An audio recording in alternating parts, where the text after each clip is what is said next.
Hi, let me walk you around the Ponga screen and we'll learn some basics about moving around the screen. It's really quite simple.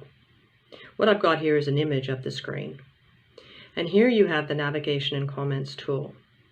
Over on the side, you've got the zoom in and out feature, which is quite simple. You press on it, it gets smaller.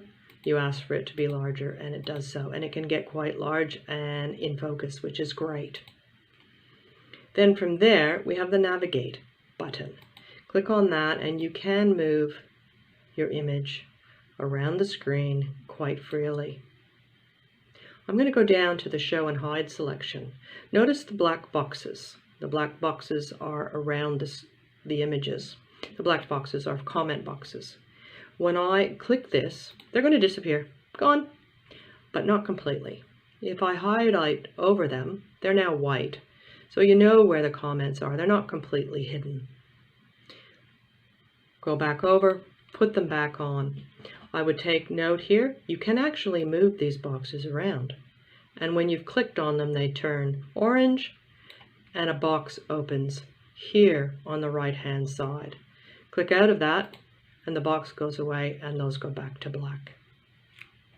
From there, I'm going to take you quickly up to the right-hand corner.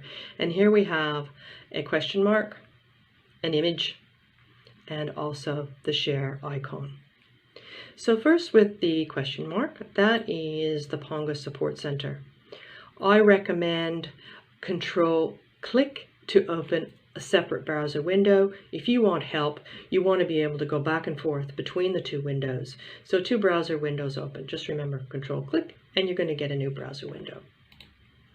The next box over is me, because I've uploaded my own photo to the account settings, which you can do. And you can change that as often as you like. You can also change your display name how many times if you want. Just remember to save changes.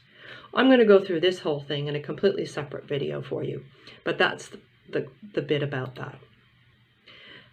The rest of it, I will close out of there. The rest of it is the share, and I'm going to touch on that at the end. Now let's look at the image. And the image has already worked, Ponga has already worked its magic facial recognition and identified my great-grandfather Robert and his first wife, Lydia. Now, because they're recognized, because they already exist in my album and I have identified them. With that, if I click on Robert, I can see that some information is there for him. And if I click on Lydia, some information is there for her. With the comment tool, which is the select tool, this little box, I'm going to highlight something for you and you can see what I'm doing.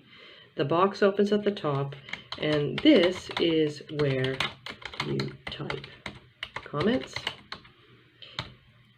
You can ask a question, a comment, drop in some historical facts, whatever you'd like to include. Remember to press post, otherwise it will not happen for you. You can also upload a thumbnail image or record your own voice. Pretty fun doing that. I've done that a few times. It's great. Once I click out of that, box goes back to black, comment box goes away. With Robert, I have shown you that I have some more information here on him. You'll also notice there's that thumbnail image and a link to the actual photograph that I have in my Ponga album. And with that, I've added some information about my grandfather, some information about Lydia, a map of North Dakota, bit of family history there, bit more information, another thumbnail image, which you may have noticed also sits on my main slide, and a little bit about Fargo and North Dakota. Click out of that, comment box goes away. When I go back to the main photograph, there's this scanned document I mentioned to you.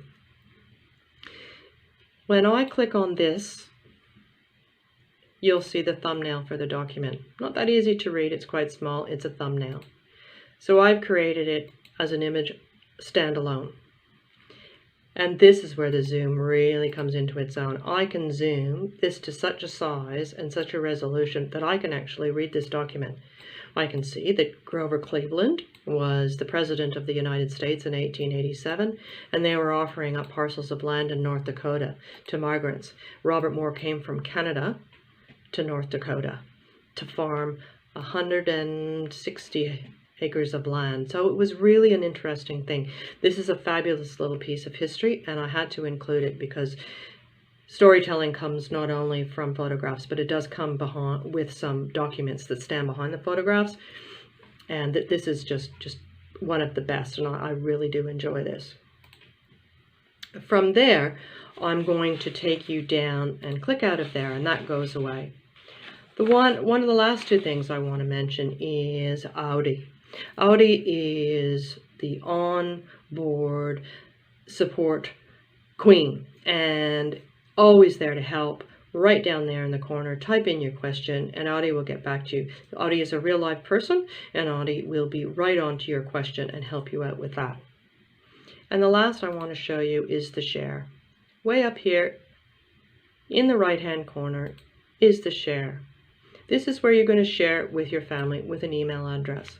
I'm going to walk you through this one in a separate video, and it's very important, and it needs to be done right with best practices so that you get good results and good feedback from your family members. So I hope you've enjoyed that, and I look forward to providing you some more insight on how to use Ponga. It's great, it's fantastic, and I'm sure that you're going to enjoy it. See you later.